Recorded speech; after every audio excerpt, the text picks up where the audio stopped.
Bonjour ou bonsoir chers auditeurs et chères auditrices de notre web radio R212, notre internaute invité Basmael Ajami partage son avis et sa réflexion avec vous dans cet article intitulé Travailler dur ou vivre heureux, l'éternel dilemme de la hustle culture. Le voici en podcast pour vous. Basmael Ajami ouvre son propos en posant une question essentielle ainsi. Dans un monde où le succès semble être mesuré par le nombre d'heures travaillées et la capacité à s'oublier pour satisfaire les attentes professionnelles, une question se pose, cette quête incessante de réussite nous apporte-t-elle réellement du bonheur, ou sommes-nous simplement en train de nous consumer? Elle met en lumière le fondement de la hustle culture, en ces mots. La hustle culture repose sur l'idée que le repos est un signe de faiblesse et que seuls ceux qui sacrifient tout peuvent atteindre le sommet. Les réseaux sociaux amplifient cette mentalité, avec des influenceurs et entrepreneurs prônant un mode de vie basé sur le rise and grind. Ce culte de la productivité pousse souvent les individus à culpabiliser dès qu'ils ralentissent, comme si le repos était un obstacle au succès. L'internaute invité poursuit en soulignant une conséquence majeure de cette obsession pour la réussite de cette manière. Cette obsession de la réussite conduit de nombreux professionnels à lier leur estime de soi à leur niveau de productivité. Pourtant, ce mode de pensée a des limites, le surmenage constant entraîne épuisement, baisse de créativité et, dans certains cas, de graves problèmes de santé. Si l'ambition est une qualité précieuse, une culture du travail effrénée peut avoir des conséquences désastreuses, épuisement professionnel, burn-out, un stress chronique et un surmenage peuvent provoquer une fatigue émotionnelle, du cynisme et une baisse de productivité.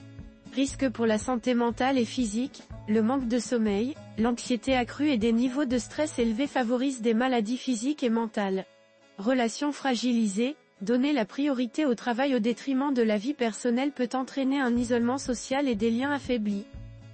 Perte de plaisir dans la vie, lorsque le travail occupe tout l'espace, on perd souvent contact avec ce qui nous apportait autrefois de la joie.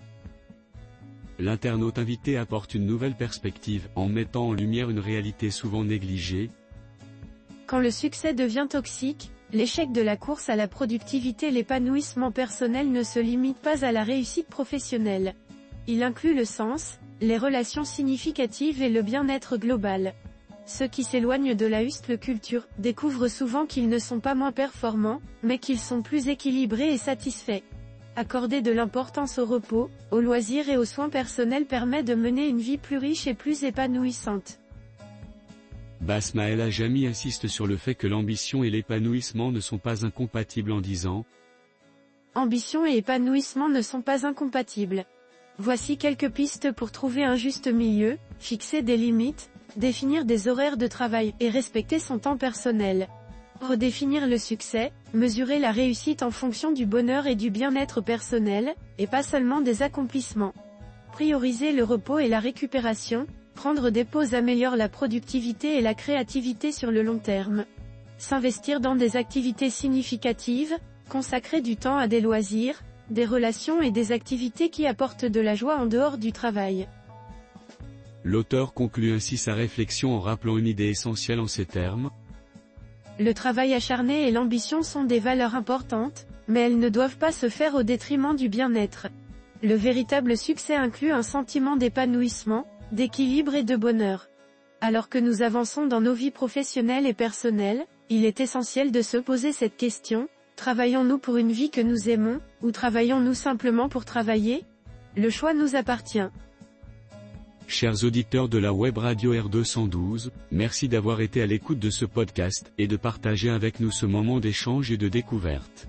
Votre présence et votre fidélité sont notre plus belle récompense. On se dit à très bientôt, si vous le voulez bien.